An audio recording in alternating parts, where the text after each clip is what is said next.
Calendars. Okay, who uses a paper calendar? You all make me so sad. It's 2019.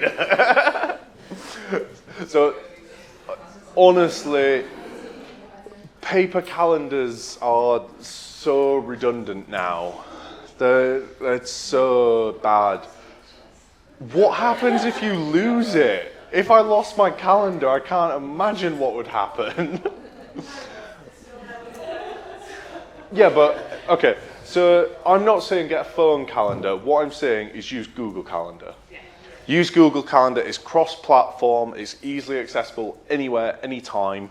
It's got an offline version on your mobile, so even if you've got no data, it's still there. And it's always safe, it's always secure. It can't be set on fire by accident. It can't be lost on a train. So do use a system like Google Calendar or iCalendar or whatever. I'm mainly going to be talking about Google Calendar because we use G Suite for business, and that's the best about.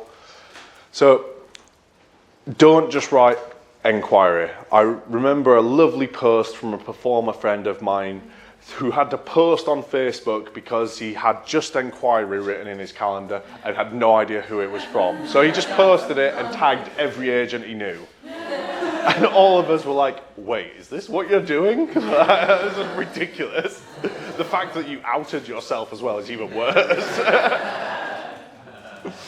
So yeah, don't just write that. Like, give yourself actual information to use. So where do I perform?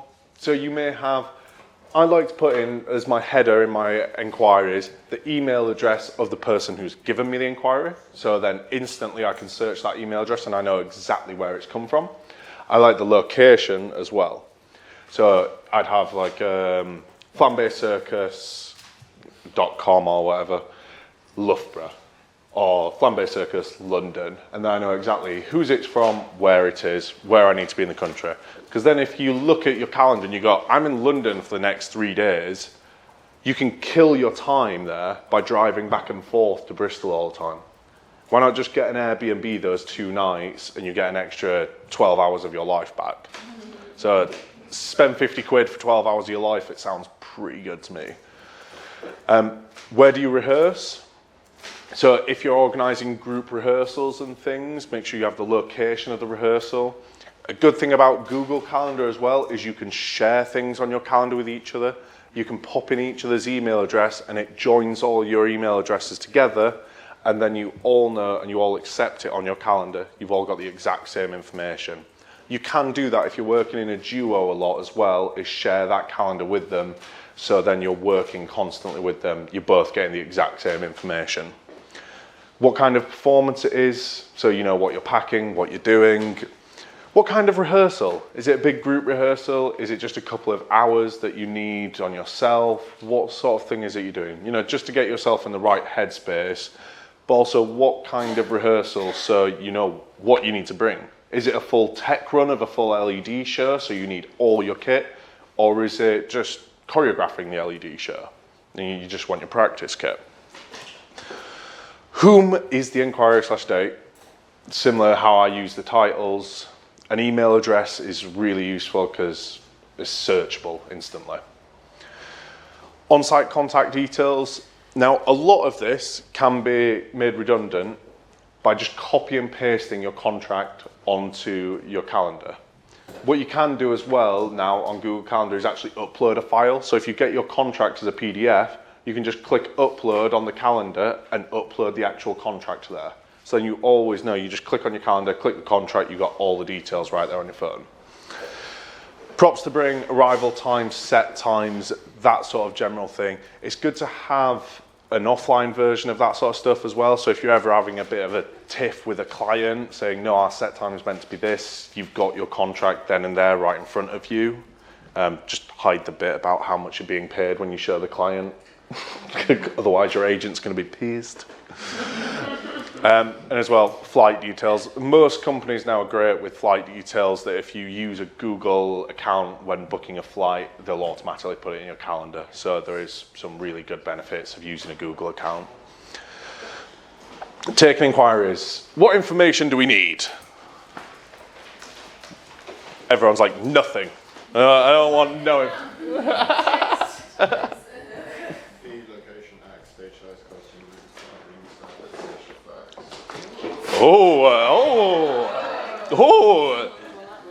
Someone's been writing down. So, Simone is an absolute queen at this. I've never done a job for her where I didn't know exactly down to the minute what was happening on an event. This is not your sort of agent where you're winging in a prayer and what's going on, which I work for a lot of agents that are like that as well. I'm sometimes like that as well. So, this is Simone's little database. It's beautiful, right? So, Simone uses this for taking inquiries and doing bookings. Feel free to take a photo if you would like.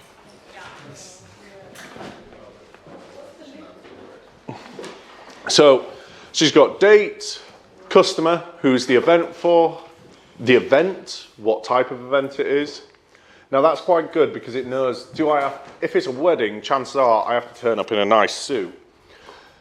If it's corporate, blacks is appropriate. If it's after Christmas party, maybe a bit more relaxed. Your show, the duration of the shows that have been requested, if it is different from your standard shows. Location, rehearsal time, performance time, fee, on-site contact, Mr. DJ, good contact. Is the contract signed? Has the invoice been sent? Has the invoice been paid? And how much have you been paid? Now you can see the data specialist coming out in her straight away there because she knows exactly who's paid what, where that money is, has the contract been sent, has an invoice been sent. And a system like this is easily replicatable and it's very, very useful. Now the only problem is you need to keep using it, otherwise it won't work. You can't just make something like this and then not use it. You have to physically be using it. So I'm going to show you my system, which I use, which is more sales orientated system. So this is Notion. Has anyone used Notion before? No? So Notion.so is an online system. It's sort of a to-do list, a task manager. Notion itself doesn't even really know what it is because you can customize Notion to such a huge extent that you can make it do anything you want. So this is a little CRM software that I built within Notion. Does everyone know what CRM stands for? Customer Relationship Management. So CRM software is used to basically make your relationship with your customers easy, more fluid, and better.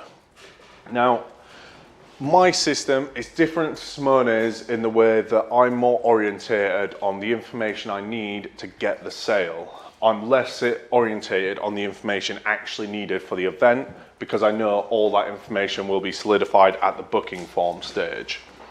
So I'm going to try and scroll this if I can see the bottom bar or guess where the bottom bar is.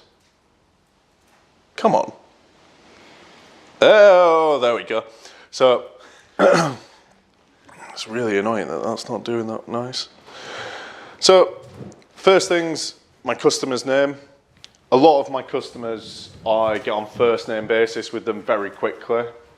So John, Vectus is Verity.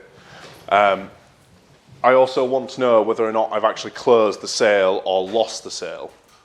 Now Notion is brilliant because I can click on here and I've got different tags for knowing the stage that that job is at.